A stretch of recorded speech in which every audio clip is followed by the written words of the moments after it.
of what's going on with Salva, our main character, Salva. Connor, previously on A Long Walk to Water. He just found some men. And the lady ditched him. So he was walking. Aubrey with her hand raised. Go ahead, Aubrey. He and this one dude just found a beehive. Yes, he and Boots have found a beehive. Connor, I'm going to need you to stay muted after you talk. And if you want to say something, raise your hand, okay? He's giving me the thumbs up. I want to see that thumb tap the mute button, though.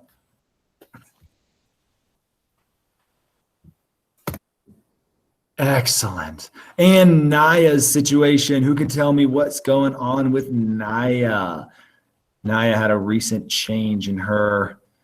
Riker, what's going on, Naya? So she has to go to the pond every single day for 7 months, and now she has to take her little sister to learn. And awesome. She's feeling kind of mad because the little girl is going to be slow. Awesome. Thank you, sir. All right. I'm about to present. So remember, I'm reading aloud. You guys are reading along. Where's my tab that I want to? My camera's being weird. Okay. Chapter 5, Southern Sudan, 2008. There was a big lake 3 days' walk from Naya's village. Every year when the rain stopped and the pond near the village dried up, Naya's family moved from their home to a camp near the big lake. Naya's family did not live by the lake all year round because of the fighting. Her tribe, the Nuer, often fought with the rival Dinka tribe over the land surrounding the lake. Men and boys were hurt and even killed when the two groups clashed. So Naya and the rest of her village lived at the lake only during the 5 months of the dry season, when both tribes were so busy struggling for survival that the fighting occurred far less often. Like the pond back home, the lake was dried up, but because it was much bigger than the pond, the clay of the lake bed still held water. Naya's job at the lake camp was the same at home, to fetch water. With her hands, she would dig a hole in the damp clay of the lake bed. She kept digging, scooping out handfuls of clay until the hole was as deep as her arm was long. The clay got wetter as she dug, until at last, water began to seep into the bottom of the hole. The water that filled the hole was filthy, more mud than liquid. It seeped in so slowly that it took a long time to collect even a few gourds full. Naya would crouch by the hole waiting for water, here for hours at a time, and every day for 5 long months, until the rains came and she and her family could return home. Southern Sudan, 1985. Salva's eye was swollen shut. Buxa's forearms were lumpy and raw. A friend of Buxa's had a fat lip. They all looked as though they'd been in a terrible fist fight, but their injuries weren't bruises. They were bee stings. A fire had been started under the tree to smoke the bees out of the hive and make them sleepy. But as Buxa and the other Jurchol men were removing the hive from the tree, the bees woke up and were not at all happy to discover that their home was being taken away. They expressed their unhappiness very clearly by buzzing, swarming, and stinging. Stinging a lot. It was worth it, Salva thought as he touched his eye gingerly. His belly was a rounded lump stuffed full of honey and beeswax. Nothing had ever tasted so good as those pieces of honeycomb dripping with rich, luscious gold sweetness. Along with everyone else in the group, he had eaten as much as he could hold, and then a little more. All around him, people were licking their fingers in great satisfaction, except one Dinka man who had been stung on his tongue. It was swollen so badly that he could not close his mouth. He could hardly swallow. Salva felt very sorry for him. The poor man couldn't even enjoy the honey. The walking seemed easier now that Salva had something in his belly. He had managed to save one last piece of honeycomb and had wrapped it carefully in a leaf. By the end of the next day, all the honey was gone. But Salva kept the beeswax in his mouth and chewed it for the memory of the sweetness. The group got a little bigger each passing day. More people joined them, people who had been walking alone or in little clusters of 2 or 3. Salva made it a habit to study the whole group every morning and evening, searching for his family, but they were never among the newcomers. One evening, a few weeks after Salva had joined the group, he made his usual walk around the fireside, scanning every face in hope of seeing a familiar one. Then, ouch! Salva almost lost his footing as the ground underneath him seemed to move. A boy jumped to his feet and stood in front of him. Hey, that was my hand you stepped on. The boy spoke Dinka, but with a different accent, which meant that he was not from the area of Salva's village. Salva took a step back. Sorry, are you hurt? The boy opened and closed his hand a few times and then shrugged. It's all right, but you really should watch where you're going. Sorry, Salva repeated. After a moment's silence, he turned away and began searching the crowd again. The boy was still looking at him. Your family? He asked. Salva shook his head. Me too, the boy said. He sighed. And Salva heard that sigh all the way to his heart. Their eyes met. I'm Salva. I'm Mariel. It was good to make a friend. Mariel was the same age as Salva. They were almost the same height. When they walked side by side, their strides were exactly the same length. And the next morning, they began walking together. Do you know where we're going? Salva asked. Mariel tilted his head up and put his hand on his brow to shade his eyes from the rising sun. East, he said wisely. We are walking into the morning sun. Salva rolled his eyes. I know we're going east, he said. Anyone could tell that. But where in the east? Mariel thought for a moment. Ethiopia, he said. East of Sudan is Ethiopia. Salva stopped walking. Ethiopia? That is another country. We can't walk all the way there. We are walking east, Mariel said firmly. Ethiopia is east. I can't go to another country, Salva thought. If I do, my family will never find me. Mariel put his arm around Salva's shoulders. He seemed to know what Salva was thinking, for he said, It doesn't matter. Don't you know that if we keep walking, we'll go all the way around the world and come right back here to Sudan? Then we'll find our families. Salva had to laugh. They were both laughing as they started walking again, arm in arm, their strides matched perfectly. All right, I need 2 volunteers. I need one person. We've done this before in class. You're going to recreate the dialogue. So I need one person to be Salva, and I need one person to be Mariel. You don't have to do it exactly, but as close as you can. All right, Cambria, maybe you can be Mariel, the kid whose hand gets stepped on. I need somebody to be Salva. Jason, you're going to be Salva, okay?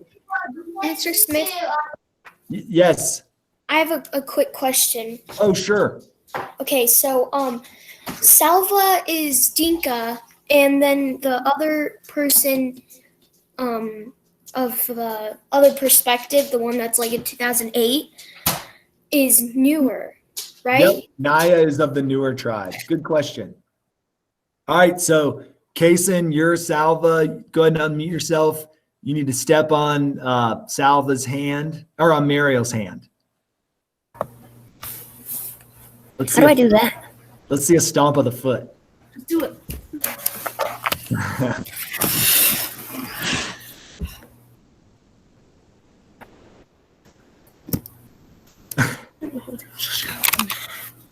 Be prepared.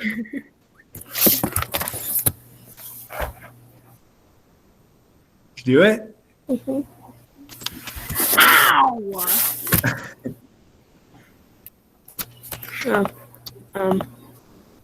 Oops, sorry. Did I step on your hand? Yeah, watch where you're going.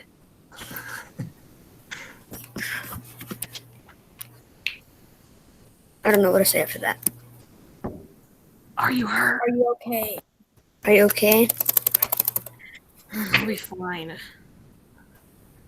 Look around as if you're searching for your family. Your family? Mm-hmm. Mm-mm. You say mm-mm. Just to shake your head. No. You say no. Yeah, me neither. Now we are walking, by the way, Mr. Smith. We are walking now. So, Jason, say, where are we going? Where are we going? east. We're walking into the morning sun. I know we're walking east, but where east? What's the name of the country? I can't remember it. Ethiopia. Ethiopia. Ethiopia. Ethiopia. That's south of southern Sudan. Um, I mean, east. Something about my family being here. Never seen my family. Never seen my family. Oh, don't worry. If we keep walking, we'll go to the end of the world and then we'll return. Then we'll find our family there. Guys, give him a hand. That was amazing. Give Salva and Mariel a hand. That was so good. Thank you. Mariel, could you bow? Salva, could you bow for me? Oh, Thank you, sir. All right, very good. Can you guys meet yourselves?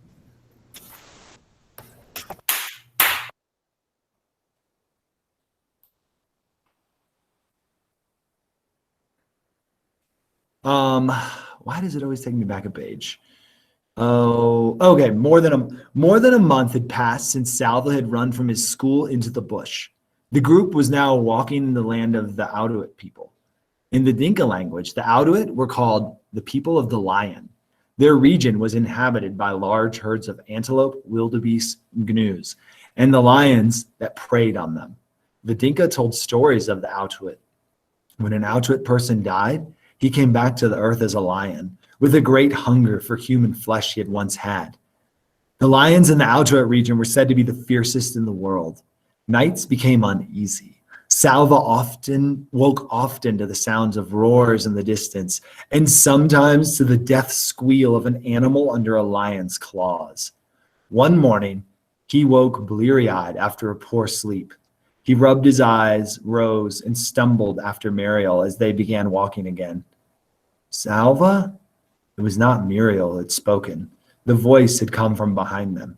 Salva turned. His mouth fell open in amazement, but he could not speak. Salva! Somebody make a prediction. Salam. Aubrey. I bet it's one of his family members or someone that he knows. Family member? Anybody have a different prediction, or is that the same thing? Taj? Never mind. Oh. Different predictions, Jack? I feel like it's a kid from his village or one of his friends from school. Okay, maybe a kid from the village. Taj? Maybe it was a teacher. Oh, a teacher. Okay, so we got our hopes up. I love Maybe it. it when our was hopes are up. his mom and dad. Maybe it's his mom and dad. I think it might have been someone definitely someone that he knew or someone that knew him. Ah. But Definitely yeah. someone he knows. Yeah, they're yelling out his name. Good prediction.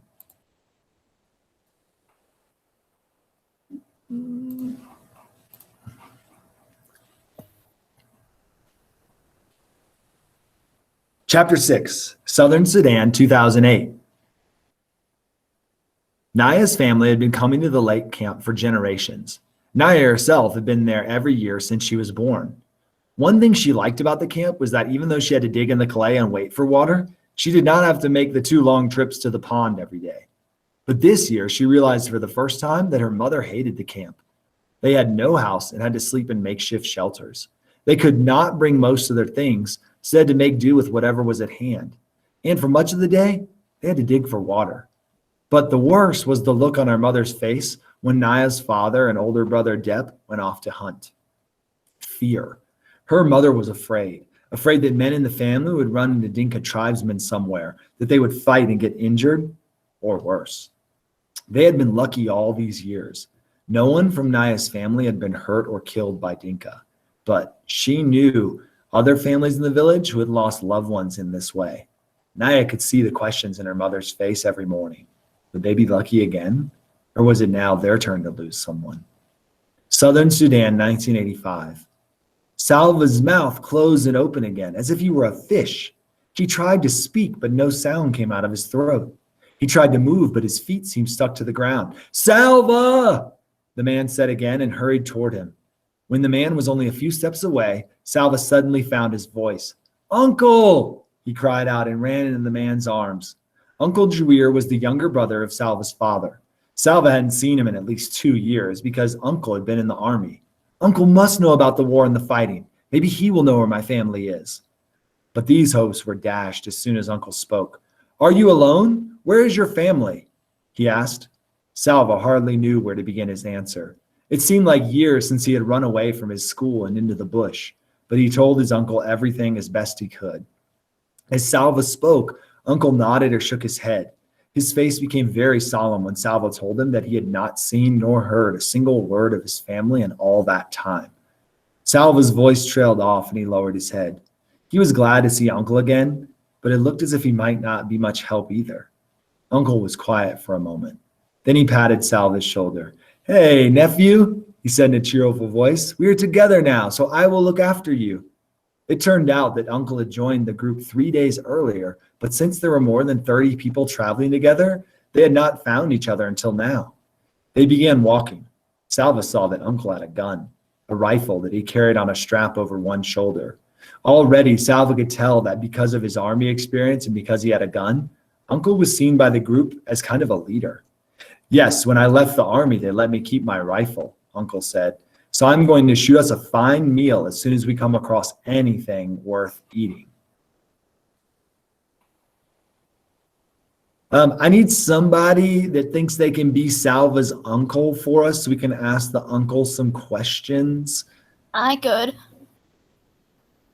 Cooper, you are now Uncle Jaweer. You guys raise your hand if you want to ask Uncle Jaweer a question. Olivia? Why did you leave the army? Did you just retire, or is it something that happened? I retired because of the war. I didn't want to, and I was also didn't really want to fight anymore. Cambria? Do you think you deserve to be looked upon as a leader? I think so, because I can defend the gang with the rifle I have. Mr. Smith? Are you worried like having Salva is going to slow you down? I mean, I might just leave him personally. No, I'm not worried about him slowing down, but I am gonna continuously look behind and check on him. Thank you, Uncle Jaweer. Thank you very much, Cooper. You can go back to being Cooper. Caleb, your face was amazing when I said I would leave him. I'm just kidding. I wouldn't leave an 11-year-old behind. Do me a favor and go to the link in the chat and click on that. I think today's our 4th response. Is that right? We should have 4 after. I think so. I think it is. Yeah, so go ahead. And you know what? The vocabulary one's kind of tough in this scenario. So let's just, after we get this one done today, you can submit it and then I'll give you credit for that one. And then I'll have a new one up for tomorrow that we can start over. Okay. So you just got to do a response for today. Again, the link is in the chat. So you should have 4 in total. So make sure you you don't need vocab. Make sure you have 4. Mr. Smith. Yes. I've done everything else, and I have Texas Elf, but I can't relate to anything in the story. Yeah, same. You can't relate to being like a little kid and you've never like been lost or anything? Or on your own? I've never really been on my own. I don't know how. Or have you ever had like a really hard day where you had to walk a lot? Well, I mean, Kind of.